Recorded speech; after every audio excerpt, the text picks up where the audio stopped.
जय श्री राम। शंखनाद में आपका स्वागत है। उड़ीसा में भाजपा की सरकार ने बता दिया है कि दंगाइयों को नहीं बख्शा जाएगा और उनकी मनमानी अब नहीं चलेगी।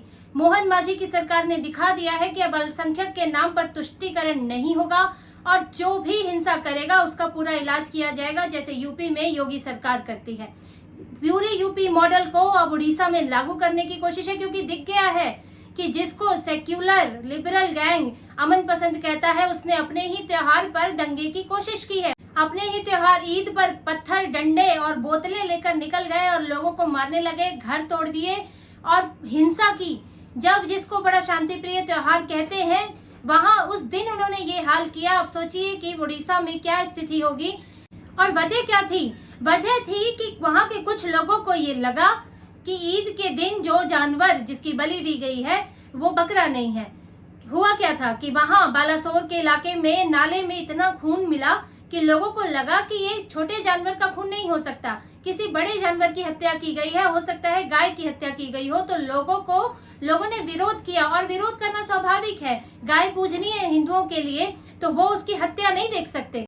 तो लोगों को संदेह हुआ, उन्होंने इसकी जांच की मांग की और विरोध प्रदर्शन कर रहे थे। ऐसा नहीं था कि वो लोग डंडे और पत्थर लेकर निकल गए थे। एक समूह था, कुछ लोग थे जो वो इलाके में विरोध प्रदर्शन कर रहे थे। और देखिए, अमन पसंद लोग आए हाथ में पत्थर लेकर और उन लोगों को मारना शुरू कर दिया, लोगों के घर बार तोड़ दिए। लेकिन पुलिस इस बार नवीन पटनायक नहीं थे कि पुलिस को जो है पीछे हटना पड़ता। इस बार थे मोहन मांझी। इसलिए पुलिस ने एकदम सख्ती दिखाते हुए तुरंत दंगाइयों को मार मार के भगाया और वहां पर कर्फ्यू लगाया, जो अभी तक लगा हुआ है। पूरे इलाके में, बालासोर के इलाके में पुलिस घूम रही है और 35 लोगों को गिरफ्तार भी किया गया है जो इसमें दंगे में शामिल थे। अब आप देखिए, ये आपने देखा होगा कि नवीन पटनायक की सरकार थी तब इस तरह की चीजें बहुत कम सामने आती थी। अभी कई लिबरल सेक्युलर गैंग ये कहने भी लगे होंगे कि देखिए भाजपा की सरकार आते ही जो है वहां पर इस तरह की खबरें आने लगी। बिल्कुल आने लगी हैं, और उसकी वजह मैं आपको बताती हूँ।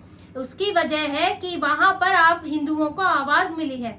ऐसा नहीं था कि वहां के मुसलमान बहुत शांति प्रिय थे, कभी कुछ करते नहीं थे, क्योंकि छुटपुट खबरें आती थी।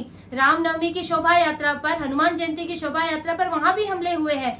लेकिन होता क्या था कि नवीन पटनायक इतने सख्त नहीं थे।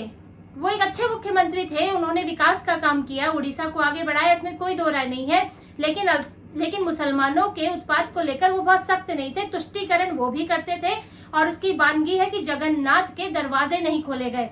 पूरे चुनाव में ये मुद्दा रहा, और जब अब भाजपा की सरकार आई है तब वो चारों द्वार खोले गए हैं। वरना नवीन पटनायक कभी भी इसका फैसला दे सकते, कभी भी आदेश दे सकते थे कि चारों द्वार खोले जाए। कोरोना से पहले तो खुले ही हुए थे, लेकिन इससे मुसलमान नाराज हो सकते थे कि देखो भी नवीन पटनायक जो है हिंदुओं के लिए काम कर रहा है। तो इस तुष्टीकरण के चलते भगवान जगन्नाथ के द्वार हिंदुओं के लिए नहीं खोले गए थे। लेकिन अब जैसे ही भाजपा सरकार आई है तो वो कपाट भी खुल गए हैं और ये असली रूप भी सामने आ रहा है, क्योंकि पहले हिंदुओं को इतनी हिम्मत ही नहीं होती थी, उनको सपोर्ट नहीं मिलता था। आप अगर कैसे आवाज उठाएंगे जब आवाज उठाने के बाद आपकी आवाज को दबा दिया जाएगा, पुलिस आपकी सुनेगी नहीं और दूसरे पक्ष का ही समर्थन करेगी। पश्चिम बंगाल में जैसे ममता बनर्जी करती है कि हिंदुओं पर अत्याचार होता है तो कोई पूछने नहीं जाता है और उल्टा उन्हीं पर ही आरोप लगा दिया जाता है कि उन्होंने ही कुछ किया होगा। ऐसे ही उड़ीसा की स्थिति थी। लेकिन अब भाजपा सरकार आने से हिंदुओं को आवाज मिली है, उन्हें हिम्मत मिली है, और यही हिम्मत का नतीजा है कि अगर उन्हें शक हुआ तो उन्होंने उसका विरोध प्रदर्शन किया, आवाज उठाई कि भाई जांच की जाए। लेकिन जिन्हें आदत लगी थी तुष्टीकरण की, जिन्हें आदत लगी थी लाडला बनने की, उनको ये कैसे बर्दाश्त होता? जो ये सोचते थे कि हिंदू तो मुंह दबाए बैठा है, कायर है, कुछ बोलता नहीं, उसे कुछ समझ ही में नहीं आता है, हिम्मत ही नहीं है। उसने देखा कि आज उड़ीसा का हिंदू भी विरोध प्रदर्शन कर रहा है, उड़ीसा का हिंदू भी आवाज उठा रहा है, तो उनसे बर्दाश्त नहीं हुआ। ये तो बड़ा मुश्किल होता है कि अचानक से कोई आवाज उठाए और आपको सहना पड़े, वो भी उनके त्योहार के मौके पर। तो इसलिए पत्थर तो उनके पास परमानेंट पड़े रहते हैं, छतों पे तो ढेर लगा रहता है।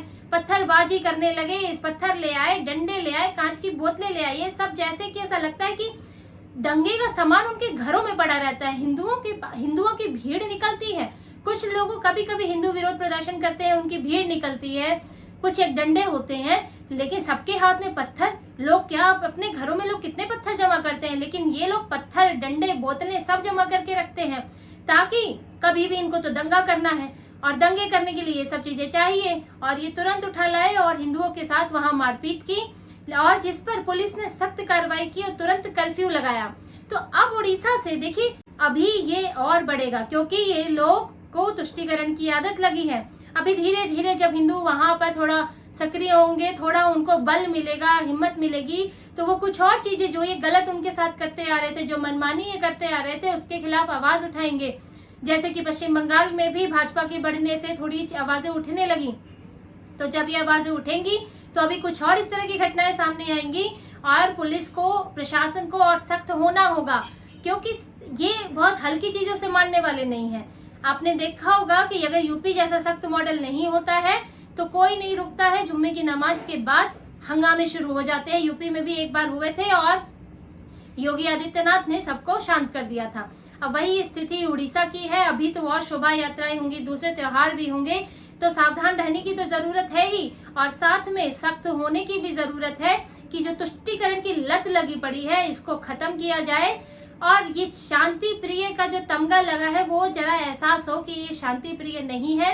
ये इनसे बड़े दंगाई आपको मिलेंगे नहीं, क्योंकि जहां इनका दबदबा है वहां ये किसी को बख्शते नहीं है, और जहां ये दबदबा नहीं है, जहां ये कम संख्या में है, वहां ये प्यार से आपको काटते हैं।